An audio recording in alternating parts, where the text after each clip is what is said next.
हाँ, तो last time हमने खत्म किया था वेस्ट मैनेजमेंट के तरीके और इंटरनेशनल कन्वेंशन जो इससे रिलेटेड है। 3 कन्वेंशन इंपॉर्टेंट थे, कौन-कौन से? रॉटरडैम कन्वेंशन, स्टॉकहोम कन्वेंशन और बेसल कन्वेंशन, ठीक है? तो ये हमने देखा था और इसके बाद हमने शुरू करना आज climate change and global warming, ठीक है? क्लाइमेट चेंज और ग्लोबल वार्मिंग, इसकी डेफिनेशन फिक्स की गई है United nation framework convention on climate change, जिसको हम यूएनएफसीसी कहते हैं, ठीक है? ये कब इमर्ज हुआ था? जो 1992 का अर्थ समिट था ना, 1992 का अर्थ समिट, उससे ही वहीं पे निकला ये। तीन तीन चार चीज़ें निकली थी, उसमें से एक ये था United nation framework convention on climate change. तो इसमें बात हुई थी जो ग्लोबल क्लाइमेट जो है वो चेंज हो रहा है। चेंज मतलब एक तरह से अपने यहाँ ग्लोबल वार्मिंग बढ़ रही है और इसके कारण से अलग अलग चेंजेस आ रहे हैं। क्लाइमेट जो टर्म है ये मतलब किसी एक मतलब एक साल के लिए नहीं लेते हैं। जो एवरेज आपका वेदर पैटर्न होता है 70-80 साल में या 100 साल में, ठीक है? उसका एक एवरेज देखते हैं, उसी को हम क्लाइमेट कहते हैं, ठीक है? ऐसा नहीं कि अचानक से मतलब धूप है, बारिश हो गई तो हम कहना है यार क्लाइमेट चेंज है, नहीं। वो तो वेदर वेदर चेंज है, ठीक है? वो वेदर होता है। तो अगर उसको कई साल तक ऑब्जर्व करेंगे, 70-80 साल या ऐसे लॉन्ग टर्म एवरेज लेते हैं, तो वो क्लाइमेट कहलाता है वहाँ का। तो इन्होंने डिफाइन किया है climate change as a change of climate which attribute directly to और indirectly to human activity that alters the composition of global atmosphere and which is in addition to natural climate variability observe over comparable time period, ठीक है? मतलब इनका कहना है कि जो climate change है वो बेसिकली ह्यूमन की डायरेक्टली और इनडायरेक्टली एक्टिविटीज से हो रहा है, ठीक है? तो एक एक एक इन लोगों ने ढूंढा, मतलब पाया कि जो CO2 का कंपोजिशन है एटमॉस्फेयर में वो बढ़ रहा है, उसके कारण से ग्लोबल वार्मिंग बढ़ रही है, ठीक है? अब ग्लोबल वार्मिंग आपने समझा, आपने समझा होगा। तो ग्लोबल वार्मिंग कैसे हम देखते हैं? आपने सुना होगा एक ग्रीन हाउस गैस का कॉन्सेप्ट, ठीक है? ग्रीन हाउस क्या होता है? ग्रीन हाउस आप किसी पार्क में गए होंगे, पार्क जहाँ पे फूल वगैरह उगाते हैं, ठीक है? फ्लोरिकल्चर में इस्तेमाल होता है। एक शीशे का घर आपने देखा होगा वहाँ पे, ठीक है? शीशे का घर, शीशे का घर किस लिए? उसमें बहुत सारे फ्लावर पॉट रखे होंगे। अब कुछ ऐसे पौधे होते हैं जिनको गर्मी की जरूरत पड़ती है, और अपने यहाँ जैसे हम देखते हैं सीजन चेंज होता है ना, ठंडी गर्मी बरसात होती है। तो अब ठंडी के टाइम में उनको उतनी गर्मी कहाँ मिलेगी जो समर मिलती है। तो इस शीशे के घर में उनको रखा जाता है और ठंडी में वो कंफर्टेबली उसमें सर्वाइव कर लेते हैं, ठीक है? तो अब भाई शीशे का ही घर क्यों? शीशा क्या कहते हैं कि शीशे की एक प्रॉपर्टी होती है, वो शॉर्ट वेवलेंथ जो रेज होती है ना उसको आने देता है, और जो लॉन्ग वेवलेंथ होती है उनको ट्रैप कर लेता है, उनको जाने नहीं देता, ठीक है? तो सूरज की रोशनी जो होती है वो समझ लो सबसे शॉर्टेस्ट वेवलेंथ की रोशनी भेजता है, ठीक है? ठीक है। और जब वो किसी भी ऑब्जेक्ट को टच करेगा, किसी भी रैंडम ऑब्जेक्ट को, उसको हीट करेगा, तो जो हीट अप होती हैं ऑब्जेक्ट, वो लॉन्ग वेवलेंथ की रेडिएशन निकालती हैं, ठीक है? लॉन्ग वेवलेंथ की। तो अब शीशे में जैसे अलग कई सारी चीज़ें हैं, जब शीशे के अंदर शॉर्ट वेवलेंथ गई और यहाँ से फिर लॉन्ग वेवलेंथ जनरेट हुई, तो और ये यहीं पे ट्रैप हो गए इस शीशे के घर में, तो इसको गर्म रखेंगे, ठीक है? धरती के अंदर भी यही कॉन्सेप्ट चलता है। तो जो CO2 है अपने पूरे ग्लोब धरती के ऊपर, मतलब कि ये धरती है, ठीक है? इसके एटमॉस्फेयर है किनारे किनारे। अब यहाँ पे CO2 है, ठीक है? अब ये क्या करेगी, जो मतलब सोलर रेडिएशन है उसको आने देगी, सोलर रेडिएशन को आने देगी। लेकिन जो धरती जब गर्म हुई और मतलब अलग अलग चीज़ों को छुएगी ना, तो फिर यहाँ से जो टेरेस्ट्रियल रेडिएशन निकलेगा वो ट्रैप हो जाएगा। ट्रैप हो गया तो वो गर्म करेगा इस जगह को, ठीक है? अपने एटमॉस्फेयर को गर्म करेगा। अब उससे कई सारी चेंजेस होंगी। जब ग्लोबल वार्मिंग बढ़ेगी, जब अपने एटमॉस्फेयर का टेम्परेचर बढ़ेगा, तो कई सारे चेंजेस होंगे। जैसे जो बर्फ है वो पिघलेंगी, जो खासकर जो सरफेस पे बर्फ है, ठीक है? जो ओशन में बर्फ होती है उनके पिघलने से कुछ नहीं होता, कोई फर्क नहीं पड़ता, ठीक है? लेकिन जो सरफेस पे बर्फ है उनके पिघलने से फर्क पड़ता है। ओशन ओशन का लेवल बढ़ता है, ठीक है? प्लस जिसको हम क्लाइमेट चेंज कहते हैं वो होती है। क्लाइमेट चेंज हम उसी को कहते हैं बेसिकली। हमारे यहाँ का जो वेदर पैटर्न है वो भी चेंज होता है, लोकल वेदर पैटर्न जो होता है वो भी चेंज होता है, ठीक है? बारिश आपने देखा होगा, बारिश क्या कहते हैं, शॉर्ट हो रही है, इंटेंस हो रही है, ठीक है? पहले होता था कि लॉन्ग ड्यूरेशन होती थी, अब लॉन्ग स्पेल होते हैं उसमें। लॉन्ग स्पेल मतलब लंबा गैप हो जाता है दो बार बारिश में, और बहुत तेज तेज बारिश होगी कुछ दिन के अंतराल में, ठीक है? ऐसा होता है। या वो मौसम का जो मतलब पहले जो मंथ था वही शिफ्ट हो गया। जैसे जून से बारिश शुरू होती थी, अब आप देखोगे जुलाई एंड या अगस्त से शुरू हो रही है, ठीक है? कई जगह पे। तो ये सब है थ्योरीज ऑफ क्लाइमेट चेंज। इसकी कई सारी थ्योरीज दी गई हैं। कैसे कैसे हैं? एस्ट्रोनॉमिकल और ऑर्बिटल थ्योरी, ठीक है, इसमें क्या है, earth orbit around the sun changes over time, it leads to variation in amount of solar radiation receive, thereby affecting the climate. ठीक है, कह रहे हैं कि जो धरती का ऑर्बिट है, जो धरती का ऑर्बिट है सूरज के आसपास, मतलब सूरज के उसके किनारे, वो चेंज होता है, तो उसके कारण से सोलर रेडिएशन भी चेंज होगा। ठीक है, जो सोलर रेडिएशन चेंज होगा तो हमारे यहाँ जो क्लाइमेट है वो भी चेंज होगा। ये एक थ्योरी है। दूसरी थ्योरी क्या है, कॉन्टिनेंटल ड्रिफ्ट वाली है। कॉन्टिनेंटल ड्रिफ्ट जो वेजनर ने दी थी, sea floor spreading H H Hess ने दी थी। ठीक है, और प्लेट टेक्टोनिक मॉर्गन ने दी थी। इसमें बताया गया कि ओशन बेसिन, जो ओशन के बेसिन हैं वो हमेशा मूव करते रहते हैं। ठीक है, तो इस कारण से हमारे यहाँ जो कॉन्टिनेंट हैं और ओशन के बेसिन हैं, वहाँ पे वो भी क्लाइमेट चेंज में मदद करते हैं। ठीक है, फिर एटमॉस्फेरिक कंपोजिशन की थ्योरी है। इसमें बताया गया कि जो एटमॉस्फेयर का कंपोजिशन है, मतलब जो गैसेस होती है ना, हमारे जो हम कहते हैं हवा, हाँ एटमॉस्फेयर में क्या हवा है, लेकिन वो कई सारे गैसेस का कंपोजिशन है। उसमें मेजर क्या है, नाइट्रोजन। ठीक है, फिर और सारी गैसेस हैं, जो CO2 NO2 CH4 H2O ये सब भी हैं। वो सब उनका जब जो ये सारी गैसेस हैं, ये ऑलरेडी प्रेजेंट हैं, लेकिन जब इनका कंपोजिशन चेंज होता है, इनमें से कोई चीज़ बढ़ेगी तो क्लाइमेट को इफेक्ट करेगी, एनवायरनमेंट को इफेक्ट करेगी। कार्बन डाइऑक्साइड थ्योरी भी है कि इसको TS चैम्बरलेन ने कहा था कि कार्बन डाइऑक्साइड के कारण भी क्लाइमेट चेंज हो रहा है। ठीक है, फिर volcanic dust theory. Volcanic dust जो होते हैं एक तरह से वो सनलाइट को डिफ्लेक्ट करते हैं। ठीक है, जो वो वॉल्केनो इरप्शन होता है तो इसमें कई डस्ट भी निकलते हैं ना, कई तरीके से निकलते हैं, डस्ट भी निकलता है। तो अगर मेजर जब मेजर वॉल्केनिक इरप्शन होता है तो बहुत ज़्यादा डस्ट निकलता है। तो वो क्या करता है कि एक तरह से एक लेयर बना देता है एटमॉस्फेयर में। ठीक है, जब उसने लेयर बना दी तो जो सनरेज होंगी वो धरती पर नहीं पहुंचेंगी। ठीक है, धरती पर जब नहीं पहुंचेंगी तो ठंडा, वहाँ मौसम ठंडा हो जाएगा, ऑब्वियस सी बात है। धरती पर नहीं पहुंचनी तो मौसम ठंडा हो गया। ये सब चीज़ें हैं। देखो, volcanic dust is considered to be responsible for little ice age. ठीक है, क्योंकि मौसम ठंडा हो गया। तो अब कहते हैं कि अगर धरती, मतलब धरती पर सूरज की रोशनी ना पहुंचने कुछ कुछ हफ्ते तक, तो धरती क्या है, जम जाएगी। ठीक है, सनस्पॉट थ्योरी। सनस्पॉट थ्योरी भी है कि जो सूरज पे धब्बे कहे जाते हैं, वो धब्बे थोड़े से, मतलब धब्बे कहते हैं, लेकिन वो जैसे सूरज का पूरा जो सरफेस है वो बहुत गर्म है, और कहीं कहीं जो हल्का गर्म होगा तो वो दूर से देखने पे स्पॉट टाइप के दिखाई देंगे। ऐसा नहीं कि वो एकदम ठंडा हो गया है, लेकिन वो कंपेरेटिवली कूलर है। ठीक है, जो आसपास का टेम्परेचर होगा उससे हल्का सा ठंडा होता है, इसलिए वो स्पॉट की तरह दिखता है। और इनकी इसकी जो साइकिल होती है वो 11 साल की होती है। ठीक है, तो 11 साल बाद फिर वो अपीयर होंगे, फिर अपीयर होंगे 11 साल बाद। तो उस दौरान थोड़ा सा चेंज हमारे क्लाइमेट को भी असर करते हैं वो। ठीक है, फिर क्या है, climate change drivers. Climate change driver में क्या क्या नेचुरल कॉज है और एंथ्रोपोजेनिक। नेचुरल मतलब कि जो अपने, मतलब प्रकृति के हिसाब से होते हैं, प्रकृति के कारण होते हैं। सोलर रेडिएशन, हाँ crustal plates, El Nino southern oscillation, orbital change, volcanic eruption, ये हमने देखा।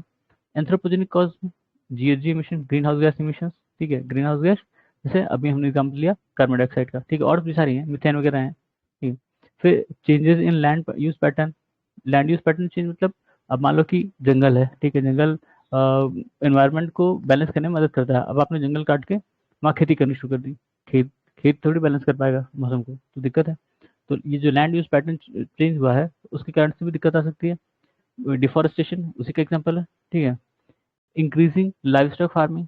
ठीक है, अगर जब जो काउ शीप वगैरह होते हैं, उनकी जो फार्मिंग, मतलब उनको जो पालते पालते होते हैं, तो अ, वो सब भी CH4 छोड़ते हैं। ठीक है, गैसेस उनके एक स्टडी थी कि जो बर्फ होती है, बर्फ होती है ये काउज वगैरह की, काउ वगैरह, गाय और जो जानवर होते हैं, जो लाइफ स्टॉक, इनकी बर्फ से भी CH4 जाता है। ठीक है, वो भी एटमॉस्फेयर को हार्म करता है। प्लस वो ग्रेजिंग, उनको ग्रेजिंग करनी होती है, तो आपको उसके लिए पैस्चर लैंड चाहिए। आप जो फॉरेस्ट होगा या कुछ होगा उसको क्लियर करके उसको पैस्चर लैंड बनाओगे कि इनको भाई वहाँ पे जाके ग्रेजिंग कर सकेंगे, या उनके लिए। ठीक है, फिर फर्टिलाइजर्स कंटेनिंग नाइट्रोजन। हम देखते हैं कि हम फर्टिलाइजर इस्तेमाल करते हैं, जो भी हमारे, मतलब मिट्टी है उसमें नाइट्रोजन की अक्सर कमी होती है। तो जो हमारे फर्टिलाइजर होते हैं उसमें नाइट्रोजन कंटेंट ज़्यादा होते हैं। अब जब वो रिलीज होगा तो उसके कारण से वो रिलीज होगा, फिर वो लीज करेंगे ना, ऐसा तो है नहीं कि सारा सारा ऑब्जर्व हो जाएगा, जो प्लांट्स है उसको ऑब्जर्व कर लेंगे। तो उसमें से कुछ कंटेंट ऑब्जर्व होता है, कुछ लीज कर जाता है आसपास की वाटर बॉडीज में या लैंड में, तो वो भी नुकसान करता है। ठीक है। फ्लोरिनेटेड गैसेस, ठीक है, फ्लोरिनेटेड गैसेस ये भी एक तरह से बहुत अच्छे मतलब strong warming global warming effect करते हैं। ठीक है। कितना लिखा है, 23,000 टाइम्स ग्रेटर देन CO2। ठीक है। तो सोच लो, मतलब CO2 जितना करता होगा उसके उससे 23,000 गुना ज्यादा गर्म कर सकते हैं ये। Green house gases, global warming, green house gas, green house effect, source, cause and evidence. Global warming का क्या है? ग्लोबल वार्मिंग मतलब है एवरेज ग्लोबल टेम्परेचर जो इंक्रीज होता है। इंडस्ट्रियल रिवोल्यूशन इन्होंने कट मार किया। ठीक है। इंडस्ट्रियल रिवोल्यूशन के बाद से मतलब ये 80 80 मतलब 1880, ठीक है, 1880 के बाद से जो टेम्परेचर बढ़ना शुरू हुआ है उसको ही ये लोग कंसीडर कर रहे हैं, उसके पहले का नहीं। क्योंकि बेसिकली जब इंडस्ट्रियल रिवोल्यूशन आया तो बहुत ज़्यादा इमिशन शुरू हुआ कार्बन डाइऑक्साइड पे, तब किसी ने ध्यान नहीं दिया। ठीक है। तब तो ये रेस लगी थी ना कि कौन आगे बढ़ेगा, कौन पहले इंडस्ट्रियलाइज होगा, तो उस समय ध्यान नहीं दिया। लेकिन उसमें CO2 का इमिशन बहुत ज़्यादा हुआ। ठीक है। नॉर्मली कितना रेशियो होता है शायद, मतलब 0.04 0.03 ऐसे कुछ रेशियो होता है, 23, हाँ, 0.023 करके परसेंट है मतलब CO2 का एटमॉस्फेयर में। तो वो भी बढ़ गया है। ठीक है। इतना इमिशन हुआ है कि वो भी बढ़ गया। तो उस कारण से ग्लोबल वार्मिंग बढ़ी और उस कारण से चेंजेस हो रहे हैं। ठीक है।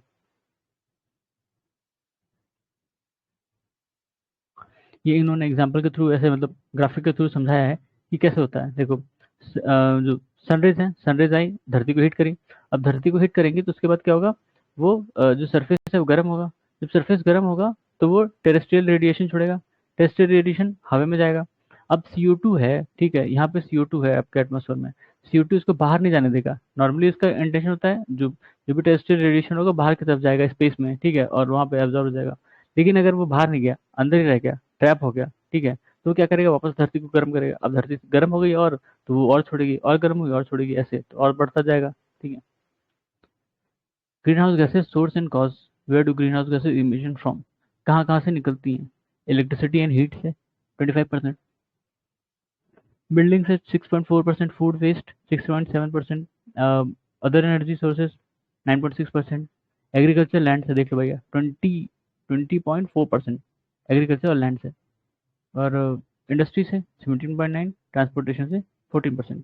ठीक है। अच्छा, ये सेक्टर वाइज दिया है, को- किस सेक्टर से कितना निकलता है ये हमने ऊपर भी देखा।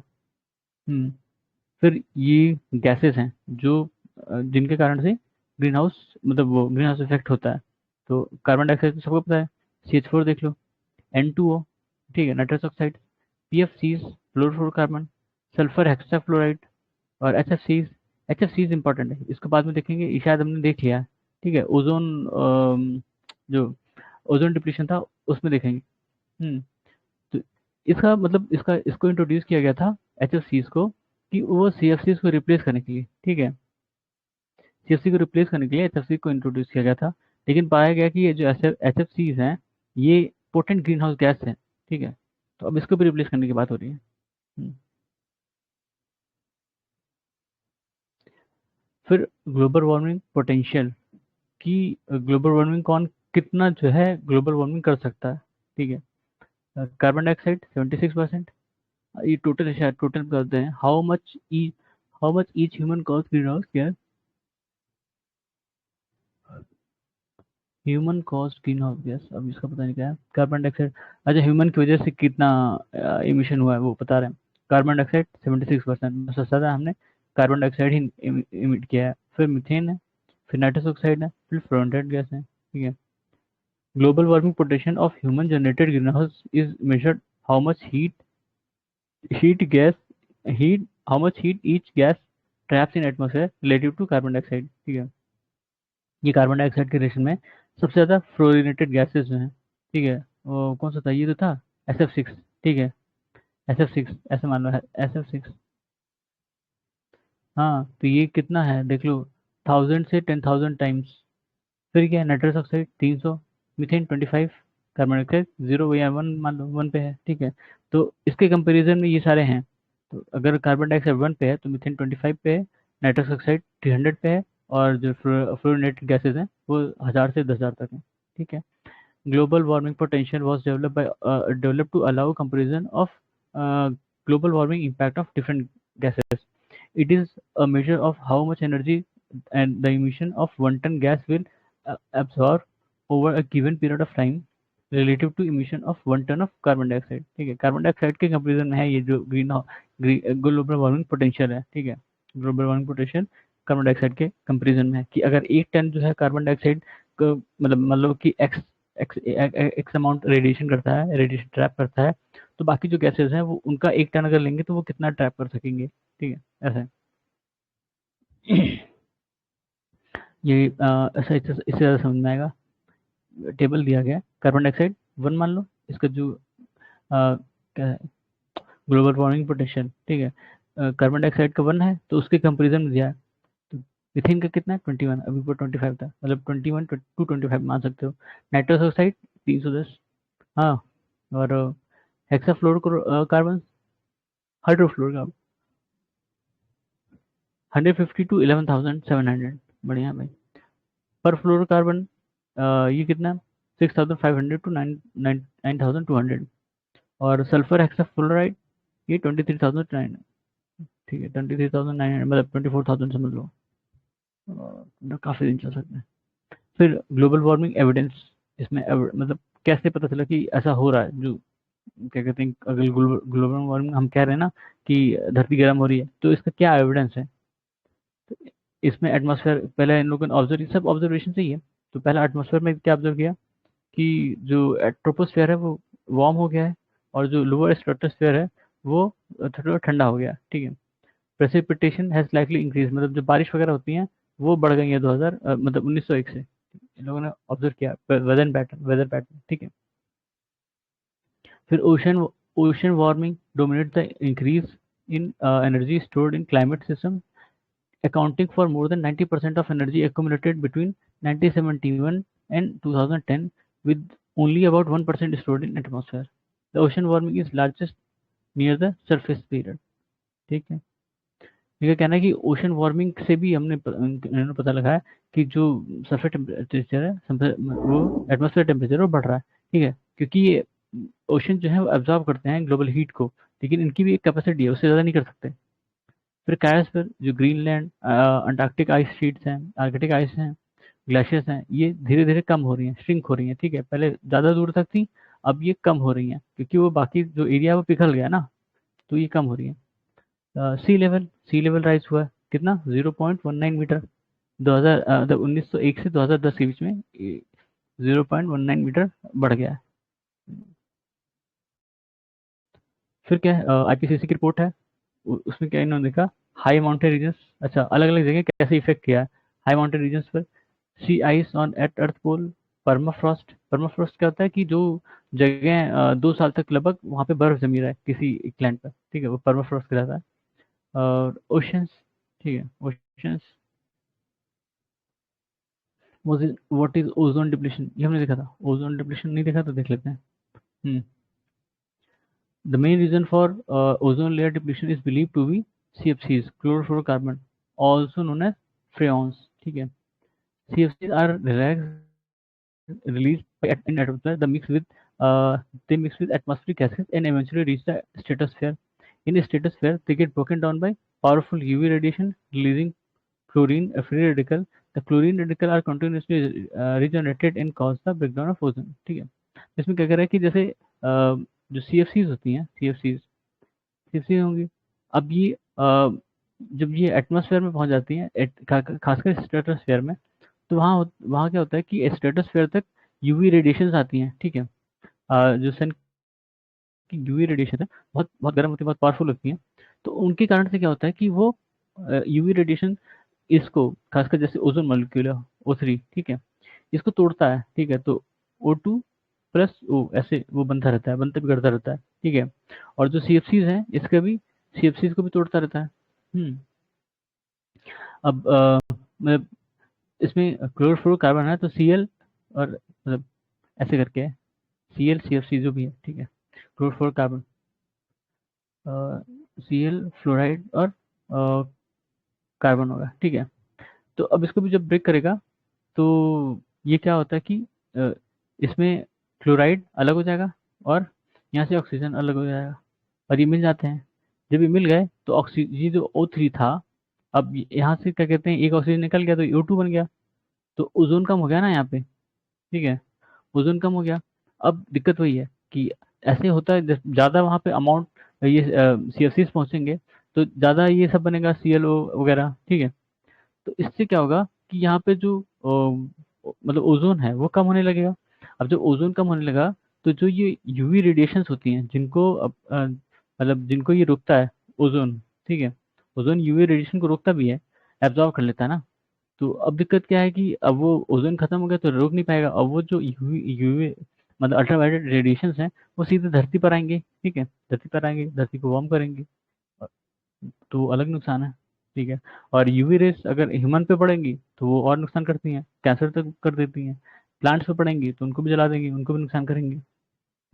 तो वही चीज़ है। तो ओजोन लेयर डिप्लीशन इन्हीं कारण से हो रहा था। अब फिर जब जो कन्वेंशन आए उसमें ये हुआ कि पहले CFCs को फेज आउट करने की बात की गई। फिर बाद में जो उसका अल्टरनेटिव आया फिर उससे पता चला कि अरे ये तो पोटेंट ग्रीन हाउस गैस है, अब उसको फिर रिप्लेस होने की बात की गई। ठीक है, तो ओजोन डिप्लीटिंग सब्सटेंसेस कौन कौन से हैं? क्लोरोफ्लोरोकार्बन, जो किसकी मैन्युफैक्चर में है? Poly polyurethane, phenolic, polystyrene, polyolefin foam, polymer blowing agent, इन सब में CFCs का यूज होता था। हेलोन्स कौन से हैं? हेलोन्स जो फायर एक्सटिंग्विशर में इस्तेमाल होते हैं। HCFCs, हाइड्रोफ्लोरोकार्बन, हाइड्रोफ्लोरो नहीं, हाइड्रोक्लोरोफ्लोरोकार्बन। ठीक है, CFC से HCFCs हैं ये, हाइड्रोक्लोरोफ्लोरोकार्बन। ये किसमें? Refrigeration, foam, solvent, aerosol, fire fire fighting, ठीक है, इन सब में इस्तेमाल होते हैं। फिर मिथाइल ब्रोमाइड, ये फ्यूमिगेंट है, एग्रीकल्चर सेक्टर में इस्तेमाल होते हैं, पेस्ट कंट्रोल में इस्तेमाल होते हैं। ठीक, जो कमोडिटीज होती हैं उनको स्टोर करने में काम आते हैं। फिर कार्बन टेट्राक्लोराइड, ये किस चीज़ में काम आता है?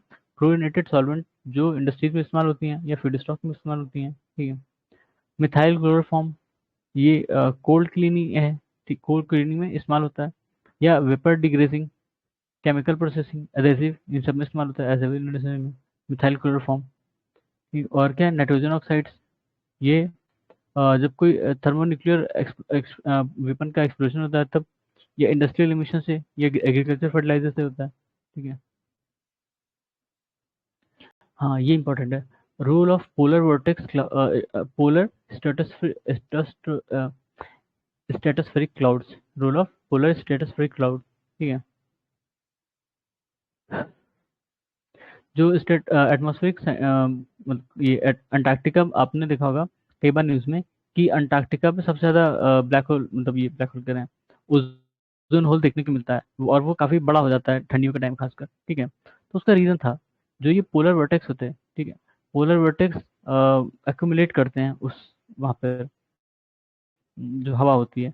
ठीक है, तो जो यहाँ की हवा है वहाँ पे जब एक्यूमुलेट होगी तो उसमें ज़्यादा CFC वगैरह होंगे। ठीक है, इस वजह से। ठीक है, इसमें देखते हैं एक्सप्लेनेशन क्या दिया है। ozone hole over south pole. ठीक है, it was found that unique set of conditions was responsible for ozone hole. In summer, nitrogen oxides and methane react with chlorine monoxide and chlorine atoms forming chlorine sink, prevent much of ozone depletion. ठीक है, in winter a special type of cloud called polar stratospheric cloud are formed over Antarctica. These clouds provide surface on which chlorine nitrate form gets hydrolyzed to form hydrochlorous acid. It also react with hydrogen chloride produced to give molecular chlorine. ठीक है, polar vortex के बारे में क्या है? Polar vortex is large area of low pressure and cold air over Earth's surface, Earth's north and south poles. When jet stream weakens, it becomes wavier, allowing that cold air to dip southward in place, while warmer air pushes northward elsewhere. ठीक है, मतलब ये जो polar vortex होता है ये पोल के आसपास होता है, साउथ और नॉर्थ दोनों। ठीक है, और जब ज़्यादा ठंड पड़ती है तो ये फैलता है। ठीक है, और मतलब जब यहाँ ठंड बढ़ेगी ना तो ये वेवियर वेवियर मतलब ऐसे ऐसे वेवियर हो जाएगा और ये नीचे की तरफ बढ़ने की कोशिश करेगा। ठीक है, तो जो आसपास के एरियाज होते हैं यहाँ, खासकर ये यूएसए में आपने कई बार सुना होगा ब्लिजार्ड वगैरह आते हैं इसके कारण से। ठीक है। और लेकिन जब ये सरफेस गर्म होगा तो ये ऊपर की तरफ से ढकेलेंगे। ठीक ये। तो a large pressure difference help keep a strong jet stream on a straighter path which keeps the cold air over Arctic. ठीक है। इधर क्या केस है?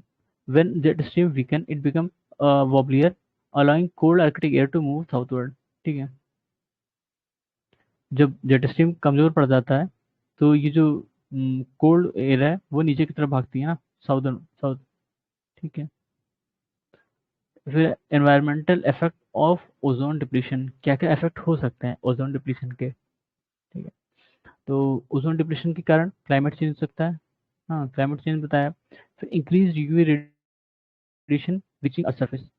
अब इसके कई नुकसान हैं। और क्लाइमेट चेंज में क्या क्या है? Accumulation of tropospheric ozone and acid aerosols causing worsening air pollution and acid rain। ठीक है। Photochemical formation of tropospheric ozone. ठीक है। ओजोन देखो, ओजोन जो जब स्ट्रेटोस्फेयर में होता है तो वो अच्छा होता है। क्यों? ठीक है। मान लो कि ये ट्रोपोपॉज, इसके नीचे ट्रोपोस्फेयर। ठीक है।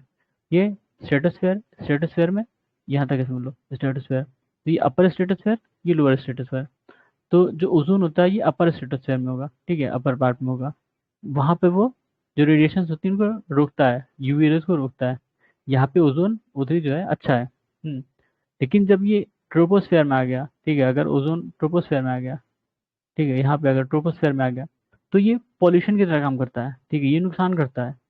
तो जो स्मॉग वगैरह बनते हैं वो फिर ओजोन की वजह से बनते हैं ट्रोपोस्फेयर में। ठीक है। तो photochemical formation of tropospheric ozone, जब ट्रोपोस्फेरिक ओजोन बनेगा तो ये पोल्यूशन की तरह काम करता है यहाँ पे। ठीक है। पीवीसी के साथ मिलके ये स्मॉग वगैरह क्रिएट करेगा। फिर इसमें और क्या नुकसान है? Direct effect, direct human effect. अच्छा, ये इसका पार्ट है। हम्म, इसमें क्या है? तो suppression of immunity, increase in infection disease, less effective vaccination. ठीक है। Risk in incidence of skin cancer, ये तो देखा था, तो मतलब ये तो पता ही है।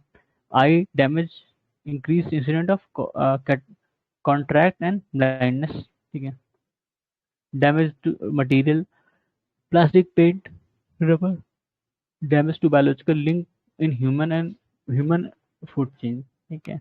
Aquatic predator. ठीक है। कॉन्सिक्वेंसेज और इम्पैक्ट ऑफ क्लाइमेट चेंज, ये तो मैंने लिखा था। क्या है इसमें? हाइड्रोलॉजिकल साइकिल में नुकसान करेगा। हाइड्रोलॉजिकल साइकिल मतलब जो वाटर साइकिल होती है, एक तरह से बारिश होती है, पानी आता है, पानी मतलब गिरता है। ठीक है। तो उसके बाद पानी जैसे अलग अलग पॉन्ड वगैरह में पहुंचा, फिर यहाँ से इवेपोरेट होकर जाएगा। ठीक है, इवेपोरेट हुआ, फिर क्या कहते हैं, बादल बनेंगे, बादल बनेंगे, फिर बारिश होगी। तो यही हाइड्रोलॉजिकल साइकिल है। अब जब क्लाइमेट चेंज होगा तो इस साइकिल को भी नुकसान पहुंचेगा। ठीक है। इसमें क्या बता रहा है कि reduce availability of water resources, serious threat to water scarcity. ठीक है। एग्रीकल्चर में क्या? Water demand of crop and livestock will affect energy production में। Climate change increase stream flow variability, thus affecting the hydropower generation.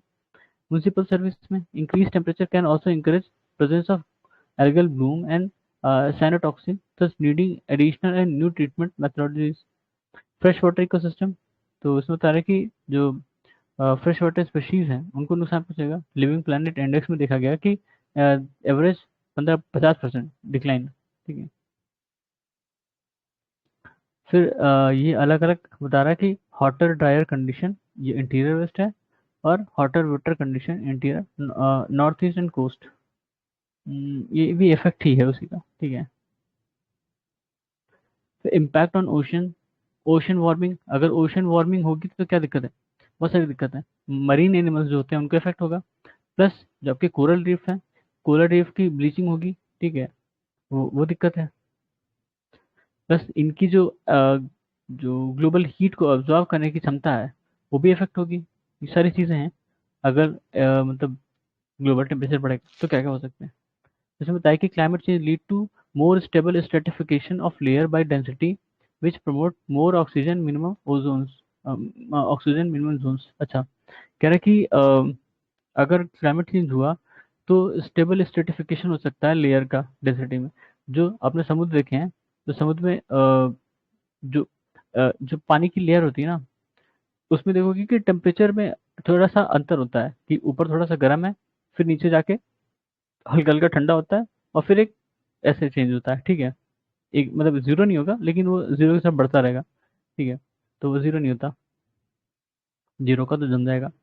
तो अगर ये चीज़ नहीं हुआ, अगर मतलब ये चीज़ खत्म हो गया, मान लो स्ट्रेटिफिकेशन हो गया, ऐसा स्टेबल स्ट्रेटिफिकेशन हो गया, तो उसमें दिक्कत है। उसमें क्या दिक्कत है कि ऑक्सीजन मिनिमम जोन हो गया। जब पानी को गर्म करते हो, हाँ बताया था पहले, जब पानी को गर्म करते हो तो इसमें से ऑक्सीजन निकलता है, ठीक है, गैसेस फॉर्म में निकलता है। तो अगर ये पानी गर्म हो गया, यहाँ पे मतलब ओशन का वाटर गर्म हो गया, तो वहाँ पे ऑक्सीजन एक तरह से खत्म हो जाएगा या बहुत कम हो जाएगा। अब जब जहाँ पे ऑक्सीजन नहीं होगा, वहाँ पे मरीन मैमल्स या एनिमल्स होते हैं, वो कैसे सर्वाइव करेंगे? नहीं सर्वाइव करेंगे मैं। तो वहाँ पे वो एक तरह से डेड जोन बन जाएगा, ठीक है। जब वहाँ पे ऑक्सीजन की कमी है तो वो डेड जोन बनेगा, वहाँ पे कोई भी प्लांट या एनिमल नहीं सर्वाइव कर पाएगा। ये बता रहा है इसमें। Climate change a triple threat to for ocean, triple threat, warmer, less oxygen, more acid, ठीक है, एसिडिक, ये तीन थ्रेट हैं। बाकी सी लेवल इंक्रीज, ब्लीचिंग और toxic algae, habitat loss, acidification, fisheries को नुकसान, ये सब भी है, ठीक है। Ocean acidification, anthropogenic emitted CO2 get dissolved in seawater, forms carbonic acid in a process, reduces pH of water, ठीक है। जो ओशन ओशन का जो वो है, क्या कहते हैं, जो पीएच है वो नॉर्मली वो उसे नहीं, उतना नहीं है, मतलब क्या कहते हैं कि 7 नहीं है, न्यूट्रल नहीं होता ना। खारा पानी कहते हैं, तो खारे का मतलब उसमें नमक, नमक क्या और सॉल्ट वगैरह तो होते हैं, ज़्यादा होते हैं, ठीक है? सिर्फ NaCl नहीं होता, NaCl ही साल्ट नहीं है, और भी चीज़ें होती हैं, ठीक है, वो भी सॉल्ट में आती हैं। तो उसमें कह रहे हैं कि जब ज़्यादा CO2 डिजॉल्व होगा, CO2 अगर पानी में ज़्यादा डिजॉल्व होगा, तो कार्बनिक एसिड बनेगा। जब कार्बनिक एसिड बनेगा तो जो वाटर का पीएच है वो कम होगा, ठीक है। जब 7 से नीचे पीएच आ गया तो मतलब एसिडिक हो गया, ठीक है। और जब पानी एसिडिक हो जाएगा, तो जो उसमें मरीन एनिमल्स या मैमल्स या जो भी हैं, वो सर्वाइव नहीं कर पाएंगे, इवन प्लांट्स भी नहीं सर्वाइव कर पाएगा, मर जाएगा। ये बताया कि कैसे, ठीक है। इम्पैक्ट ऑफ ओशन एसिडिफिकेशन, इसमें क्या है, ecosystem services such as coastal protection, food production and income, ये सब इनको नुकसान पहुंचेगा। Impact on shell builder species, coral और स्टर्स और मसल्स हैं, उनको नुकसान पहुंचेगा। फिर impact on fish and seaweeds, change in species growth, ये सब इनको भी नुकसान पहुंचेगा। और वैसे बात है, अगर फिश फिश इंडस्ट्री को नुकसान पहुंचेगा, तो आपका जो फूड सप्लाई है, ठीक है, जो कोस्टल एरिया में जो फूड सप्लाई होता है उसका नुकसान पहुंचेगा, ठीक है। आपको फिश कम मिलेगी, तो यहाँ के लोगों को फूड इनसिक्योरिटी होने लगेगी। हम्म। और इनकी जो लाइवलीहुड है फिशरी पे डिपेंड है, उसको भी नुकसान पहुंचेगा, और वैसे बात है, ठीक है। फिर है ओशन डीऑक्सीजनेशन, इसका मतलब क्या, वहां से ऑक्सीजन को हटाना। अगर बताया था अभी कि जब किसी भी चीज़ को हीटअप करते हो, और पानी को, मतलब खासकर पानी को जब हीट करते हो, तो उसमें से ऑक्सीजन निकल जाती है ना। तो एक तरह से कह दो इसको, डीऑक्सीजनेशन इसका हो रहा है। तो यही हाल ओशन में भी होगा। तो volume of areas areas depletion depleted of oxygen known as anoxic water, ठीक है, मतलब जहाँ पानी की कमी होगी, ऑक्सीजन की कमी होगी जिस पानी में, anoxic water. Major cause include degassing due to warming of seawater, less intermixing due to stable stratification of layer, जैसे बाल्टिक सी में देखने को मिला या ब्लैक सी में देखने को मिला, ठीक है, एग्जाम्पल दे दिया भाई इन्होंने।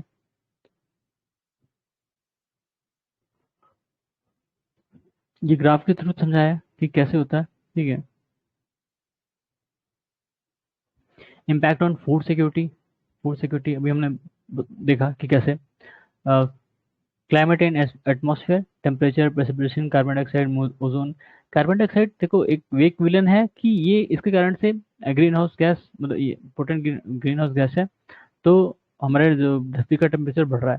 लेकिन कार्बन डाइऑक्साइड जो है प्लांट्स के लिए बहुत अच्छा होता है, क्योंकि उनको तो भाई फोटोसिंथेसिस करनी है, उनको तो कार्बन डाइऑक्साइड चाहिए।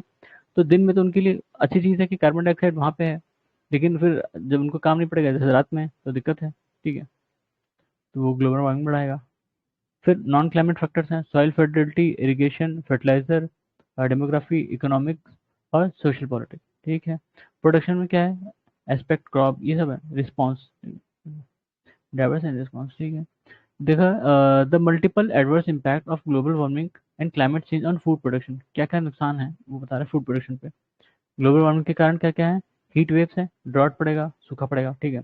Soil erosion, tropospheric ground level ozone, ये टॉक्सिक टू प्लांट, इंसान के लिए भी टॉक्सिक है, ठीक है। जो ग्राउंड लेवल ऑक्सीजन है या ट्रोपोस्फेरिक वो ऑक्सीजन कह रहे हैं, ओजोन है, वो प्लांट्स के लिए भी नुकसान हुआ है और ह्यूमन के लिए तो है ही है, ठीक है।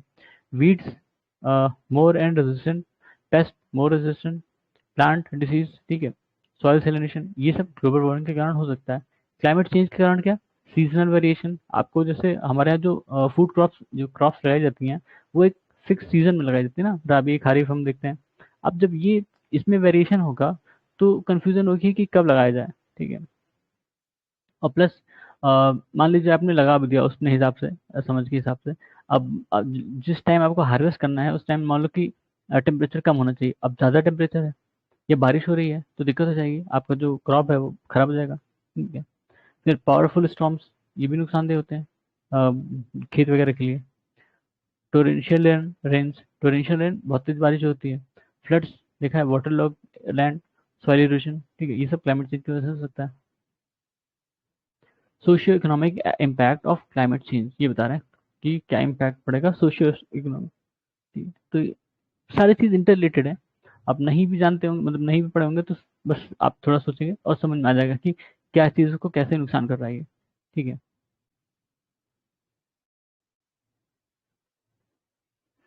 इसमें क्या, अच्छा, अलग अलग सेक्टर के हिसाब से क्या है, कूलिंग डिमांड, ठीक है, टेम्परेचर, ह्यूमिडिटी, हॉट स्पेल्स, ठीक है। Impact of climate change on gender and security, अलग अलग एक्सपेक्ट है, कोई मतलब नहीं है इसका। Impact on human health and security, ये भी देखा, ठीक है। ह्यूमन हेल्थ में कैसे, कि जब पॉल्यूशन बढ़ेगा तो आपके हेल्थ को नुकसान पहुंचाएगा, ठीक है। या जहाँ ज़्यादा गर्मी होगी वहाँ मच्छर ज़्यादा होंगे तो मलेरिया वगैरह, डेंगू वगैरह बढ़ेगा, ठीक है।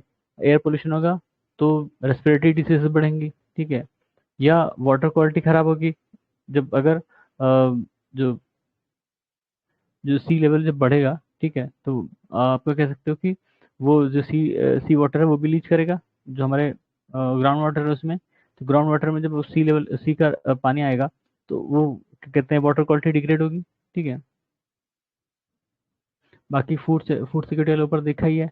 एनवायरमेंटल डिग्रेडेशन भी होगा, ठीक है, लोग माइग्रेट होंगे एक जगह से दूसरी जगह। अभी हमने कहाँ का केस देखा था, इसमें न्यूज़ में था कि वहाँ पे वो पहला देश या पहला केस था कि जहाँ लोग मतलब क्लाइमेट चेंज की वजह से माइग्रेट कर रहे हैं, वहाँ छोड़ के जा रहे हैं, ठीक है। तो ये केसेस हम देखेंगे धीरे धीरे, जो खासकर जो आइलैंड नेशंस है उनको बहुत दिक्कत है, जब जैसे जैसे सी लेवल बढ़ेगा उनको छोड़ के जाना पड़ेगा, ठीक है।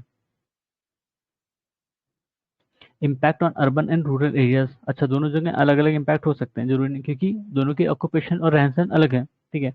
तो अर्बन एरियाज में क्या, urban temperature variation, increase frequency of hot days and warm spells will exacerbate urban heat island effect. Urban heat island मतलब समझते हैं कि जैसे जो अर्बन एरियाज होते हैं, मान लीजिए कि अर्बन एरिया है, अब यहाँ पे बहुत सारी बिल्डिंग है, ठीक है, बहुत सारी बिल्डिंग है अर्बन एरिया में, और इसके आसपास खेत खलिहान या गाँव, रूरल एरिया है, ठीक है। तो क्या होता है कि अब ये कंक्रीट का बना हुआ है पूरा, यहाँ पे कंक्रीट की चीजें हैं, रोड, बढ़िया सड़कें और बिल्डिंग्स वगैरह। तो जब सनराइज इस पे पड़ती हैं तो गर्म करता है इन सब चीज़ों को। अब जो गर्म करेगा तो क्या होगा कि ये हीट ट्रैप करेगा, हीट यहाँ मतलब बताया था ना कि जो सनराइज किसी पे पड़ेंगे तो वो लॉन्ग वेवलेंथ की हीट निकालती हैं, ठीक है। तो अब वो हीट जो है यहाँ पे ट्रैप हो गई है, हवा भी नहीं चल रही है क्योंकि बहुत ज़्यादा बिल्डिंग है, तो वो हवा जो है ठीक से पास भी नहीं हो पाती है कि हीट को, इनकी जो हीट है उसको बाहर ले जाए, बाहर की तरफ, ठीक है। तो हीट यहीं पे ट्रैप हो गई। अभी एक तरह के मतलब हीट आइलैंड की तरह काम करेगा, ठीक है, कि ये पूरा एरिया जो है बहुत गर्म है, और ये जो इसके बाद वाले एरिया है वो थोड़े ठंडे होंगे कंपेरेटिव, मतलब 5-6 डिग्री का अंतर आ सकता है, ठीक है। 5-6 डिग्री बहुत है। तो अब यहाँ पे क्या होता है कि फिर यहाँ पे जब बहुत ज़्यादा गर्मी बढ़ जाएगी तो ऑब्वियस सी बात है, हमने क्या देखा, नॉर्मल टेम्परेचर में क्या होता है, जब धरती गर्म होती है तो ये यहाँ से हवा ऊपर उठती है ना, हवा ऊपर उठती है, फिर वो क्या कहते हैं, बादल वादल बनाएगी, ऊपर जाके ठंडी होगी, बादल बनेगी और बारिश होगी। तो इन हीट आइलैंड में एक फिनोमेना ये भी देखा गया है, यहाँ पे बारिश भी होती है रेगुलर, बहुत ज़्यादा, ठीक है, और बहुत ज़्यादा मतलब नॉर्मल बारिश हो जाएगी कुछ कुछ दिन के अंतराल पे, ठीक है, तो ये भी इफेक्ट होता है इसमें। फिर drought and water scarcity, coastal flooding, sea level rise, inland flooding, urban heat island, ये तो देखा। अर्बन रूरल लिखा था, अर्बन लिख दिया, ठीक है, रूरल होगा। It will affect the rural livelihood as they are dependent mostly on natural resources. फिर loss of land and disruption to transport, increase migration, ठीक है, increase intensity of knowledge diffusion, ठीक है। How the urban heat island effect occurs, अच्छा ये देख लो, इन्होंने graphic की मदद से समझाया, वैसे ही होता है। Climate change in climate in Indian reason, ठीक है, उसके बाद क्या है, रिपोर्ट फाइंडिंग, कौन सी रिपोर्ट है भाई, assessment of climate change over Indian reason, ये रिपोर्ट थी मिनिस्ट्री ऑफ साइंसेस की, ठीक है, ये उस समय की रिपोर्ट रही होगी तो पता नहीं, करंट अफेयर का भी लग सकता है, करंट अफेयर्स का भी हो सकता है। तो इसमें क्या कहता है, इन लोगों ने क्या क्या फाइंडिंग की थी, टेम्परेचर राइज, ऑब्वियस बात है, sea sea level rise in north Indian ocean, change in rainfall, flood, drought drought और ट्रॉपिकल साइक्लोनिक स्टॉर्म, और हिमालयन क्रायोस्फीयर, ठीक है, ठीक है, तो इसके बाद हम यहाँ ये शुरू करेंगे, कॉम्बैटिंग क्लाइमेट चेंज, ठीक है, तब तक के लिए धन्यवाद।